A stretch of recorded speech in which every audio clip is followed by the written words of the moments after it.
Good morning, मैं self ध्रुव झा। आज हम लोग वाइजर 2 जो कि नासा का एक सौरमंडल के आखिरी छोर तक पहुंचने वाला इतिहास में दूसरा मानव निर्मित उपकरण बन गया है, आज इसी के बारे में बातचीत करेंगे। वाइजर 2 को 20 अगस्त 1977 को लॉन्च किया गया था, जबकि वाइजर 1 को 5 सितंबर 1977 को लॉन्च किया गया था। वाइजर 2 नासा का सबसे लंबा चलने वाला मिशन है।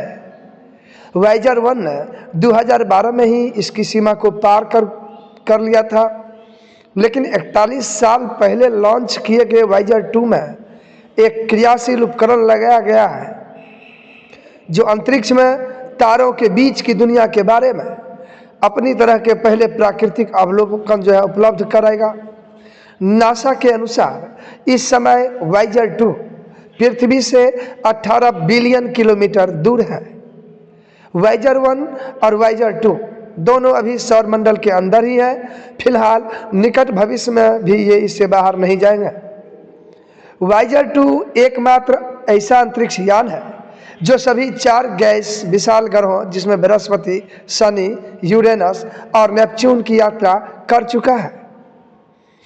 बात करते हैं हेलियोस्फीयर की। अंतरिक्ष यान पर लगे विभिन्न उपकरणों से प्राप्त डेटा का आकलन कर मिशन के वैज्ञानिकों ने यह निर्धारित किया है कि इस प्रोब ने 5 नवंबर को हेलियोस्फीयर के आखिरी छोर को पार किया। हेलियोपॉज नामक यह सीमा ऐसा स्थान है जहां कमजोर, गर्म और हवा तारों के बीच के ठंडे और घने माध्यम से निकलती है। इस यान द्वारा अपनी यात्रा के नए चरण में प्रवेश करने के बावजूद मिशन के ऑपरेटर वाइजर 2 के साथ संवाद कर सकते हैं, लेकिन इस यान से आने वाली सूचना जो प्रकाश की गति से आगे बढ़ती है उसको अंतरिक्ष यान से पृथ्वी तक पहुंचने में लगभग 16.5 घंटे का समय लगता है।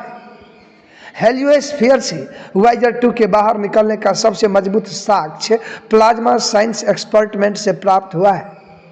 उल्लेखनीय है कि यह उपकरण पर वाइजर 1 पर भी लगाया गया था, लेकिन इस यान द्वारा हेलियोपोज की सीमा को पार करने से काफी पहले वर्ष 1980 में ही इस उपकरण ने काम करना बंद कर दिया था।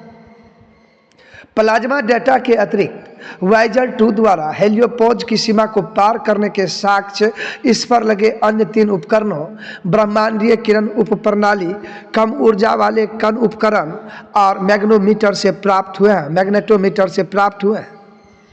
हेलियोस्फीयर बाहरी अंतरिक्ष से बहने वाली स्थिर इंटरस्टेलर हवाओं के साथ कैसे इंटरैक्ट करता है, इस संबंध में दोनों वाइजर्स विस्तृत जानकारी प्रदान करते हैं। इनके अवलोकनों का उपयोग नासा के IBEX यानी इंटरनेशनल बाउंड्री एक्सप्लोरर से डेटा प्राप्त करने के लिए किया जाएगा। यह सौरमंडल की सीमा की रिमोट सेंसिंग संबंधी एक मिशन है। इस मिशन में सबसे बड़ी चुनौती गर्मी और बिजली के क्रमिक नुकसान से निपटना है। वर्तमान में वाइजर 2 का परिचालन केवल 38.5 डिग्री फ़ारेनहाइट यानी 3.6 डिग्री सेल्सियस के तापमान पर किया जा रहा है और इससे प्रत्येक वर्ष अंतरिक्ष यान के विद्युत उत्पादन में 4 वाट की कमी आती है।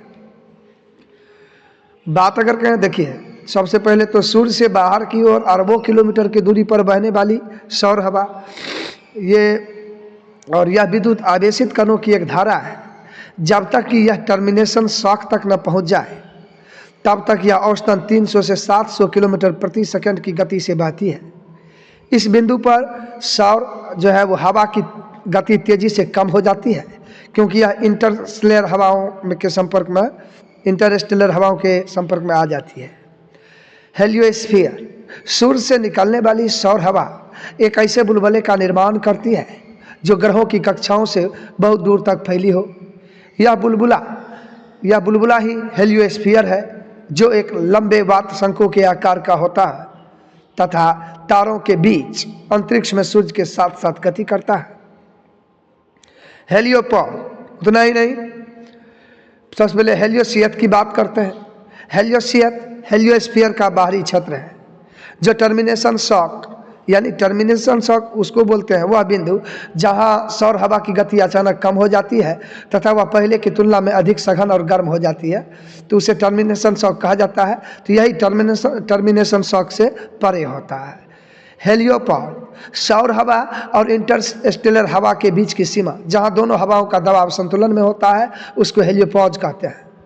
बात रही बो शॉक की, जब हेलियोस्फीयर इंटरस्टेलर स्पेस के माध्यम से बहता है तो बो शॉक का निर्माण होता है, ठीक वैसे ही जैसे समुद्र में जहाज चलने के दौरान होता है। बात रही ऊर्ट क्लाउड की।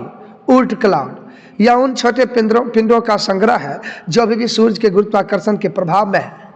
सौरमंडल की सीमा को ऊर्ट क्लाउड के अंतिम किनारे से बाहर माना जाता है। हालांकि अभी तक ऊर्ट क्लाउड की चौड़ाई ठीक से ज्ञात नहीं है, लेकिन यह अनुमान है कि यह सूर्य से लगभग 1000 खगोलीय इकाइयों से शुरू होता है और लगभग 1 लाख जो है एस्ट्रोनॉमिकल यूनिट तक इसका विस्तार होता है। आप इसमें यह समझिए कि एक एस्ट्रोनॉमिकल यूनिट जो होती है वो सूर्य से पृथ्वी के बीच की दूरी है। बात अगर करना द गोल्डन रिकॉर्ड की, गोल्डन रिकॉर्ड 12 इंच की तांबे की डिस्क है जिस पर सोने की परत चढ़ाई गई है। वाइजर 1 और 2 पर जो है ध्वनि संकेत रिकॉर्ड को लगाया गया है। इसमें धरती पर जीवन और संस्कृति की विविधता को चित्रित करने के लिए चुने गए ध्वनियों और छवियों वाले डेटा होते हैं।